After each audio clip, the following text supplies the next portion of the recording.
Want to know how you can drive this very car without buying it? Stick around until the end and I'll show you exactly how to get the keys. In 2025 Australia, there is exactly one car that you can buy that's V8, manual and rear wheel drive. One, the S650 Mustang.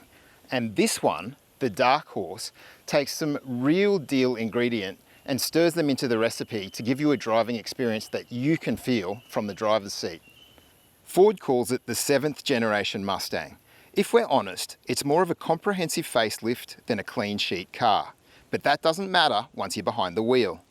Before the first Dark Horse landed in Australia, the Dark Horse was sold out. Price? Around $99,000 for the manual and $103,000 for the auto plus on-roads. With dealer delivery inflation and specs, people were seeing $115,000 to $120,000 drive away. A big number for a Stang that's only 5 kilowatts up on the GT. But it's a numbered 1,000 unit special with some key mechanical upgrades that transform the experience. So what do you get for your $20,000 premium over a regular GT? The 5-litre Coyote V8 gets Shelby GT500 spec connecting rods and extra cooling so it can survive at the track. MagneRide suspension comes standard, uniquely tuned for the Dark Horse. You get Dark Horse specific styling, wider wheels, half an inch in the front and rear, but Ford stretches the standard Pirelli P0s on them. Do yourself a favour, enjoy the hell out of them, if you know what I mean, then upgrade to a better tyre that really fits those rims and the car's capability. A Torsen limited slip diff out back and the GT500 subframe mount bushings give you better bite on throttle. For me, the biggest upgrade is the Tremec 6-speed manual, shared with the GT350. Compared to the GT's MT82, the Tremec's tighter ratios keep the engine on the boil. Most of second and a good chunk of third can be enjoyed under 100 kilometers an hour, so you can really use that gearbox.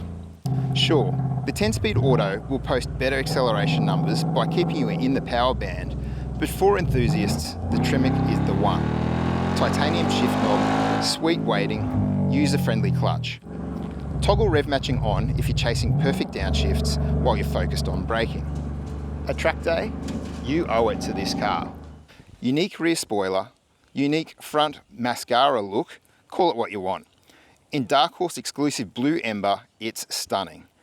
Shifting blue to purple to black in different light. This car has the appearance pack, black roof, notorious blue calipers and bonnet graphics. This car is not optioned with the Recaro seats, but these seats are comfortable, supportive and perfect for a spirited country drive. From the driver's seat, those twin digital displays dominate. The animations and customization are cool. You can even run a Fox body style cluster. Is it better than classic analog? Personally, I'd love an analog tacho with digital support gauges. And yes, the old double bump dash is gone. Bit of a miss, but space is good for a coupe. I'm 6'1" and I can sit comfortably with a helmet on. B&O sound system, Android Auto, Apple CarPlay for your infotainment needs. Physical climate knobs? Gone. And while track apps like Launch Control and Line Lock are cool, I reckon most owners will use them once, if ever. This car weighs over 1,800 kilos, has 350 kilowatts and 550 newton meters of torque, so you want real stoppers. Up front, 390 millimeter rotors with 6 piston calipers. Rear, 355 millimeters with 4 piston calipers. They feel great on the street, as they should for a car that is designed to be capable on track. On the road, the steering is quite light and the steering ratio makes the car feel quite direct, making the car feel more nimble than the weight would suggest. The steering wheel is leather wrapped with a flat bottom and indigo blue stitching. It's a nice thing to use, however I would like more feel coming through the steering. It's just a bit numb. Ford has been making this Coyote V8 for years and it's a masterpiece. The torque comes in early and continues in a linear fashion all the way through the rev range to the 7,400 RPM red line. And the engine really encourages you to chase that red line. I just love it. Perhaps only Ferrari make a better high-revving, naturally aspirated V8. And even Ferrari don't make those anymore. If you're cruising, the Mustang Dark Horse relaxes. It doesn't punish you with a V8 supercar firm ride. I think that normal is the sweet spot of the suspension modes on the street. However, if you do want to take it to the track or carve some corners, you can firm up the suspension with a touch of a button. And for me, the highlight of this car is the Tremec 6-speed gearbox. The titanium shift knob feels great in your hand, and the short throws, which are really direct, are just bliss every time you make a gear change. Coupled with the automatic rev matching, it makes every shift an event and just makes the car a joy to drive. Compared to the M82 gearbox, this Tremec, which is shared with the GT350, is chalk and cheese. It would be the reason for me that I would pay the premium to get a Dark Horse compared to a Mustang GT. The exhaust, factory perfection. Quiet mode is neighbour friendly, normal and sport wake it up, and track makes the B&O sound system redundant. First thing you do after starting the car is put it in track mode. With 350 kilowatts going to the rear wheels, you might expect some traction theatrics, but the way the chassis, diff and MagneRide put the power down is impressive. Feed the throttle in past the apex and it bites and goes. It's not the absolute fastest, best handling, rarest or most expensive, but it is special and it makes you feel special. It's got that relaxed Steve McQueen cool, that rumble that lets everyone know the performance chops are there, even while cruising around town. For ultimate acceleration and lap time numbers, the 10-speed auto is the move. For engagement, the Tremec manual turns every shift into a moment. Pick your poison. You can't go wrong, but the manual is the choice for driving engagement. The rev match feature? Honestly, it's so good you'll never beat it. I imagine it's perfect when you're pushing for a lap time and need to focus on your braking zones. Heel and toe for fun, toggle for fast.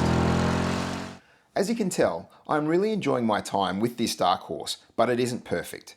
I still can't believe that Mustangs are being made with these long bonnets, but no front parking sensors or cameras.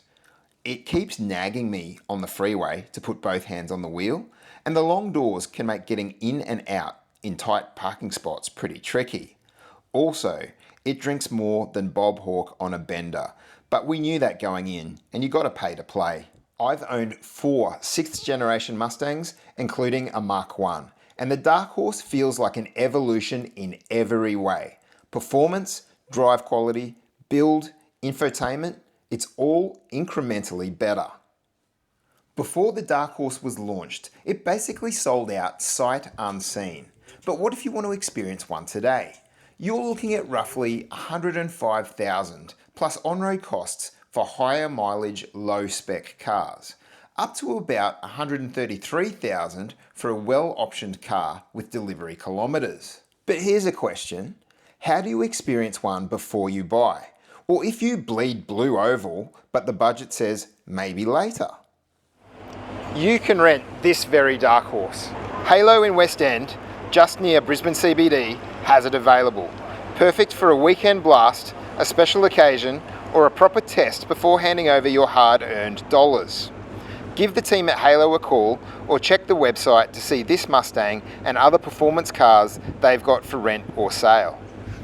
If you love driving, this Mustang Dark Horse speaks your language. Manual, rear-wheel drive, V8. Is it the last of its kind? Let me know in the comments. Drop your questions below, tell me your spec, manual or auto, and if you've driven one, what tyres you recommend. I'd really appreciate a like and subscribe, and I'll see you in the next video.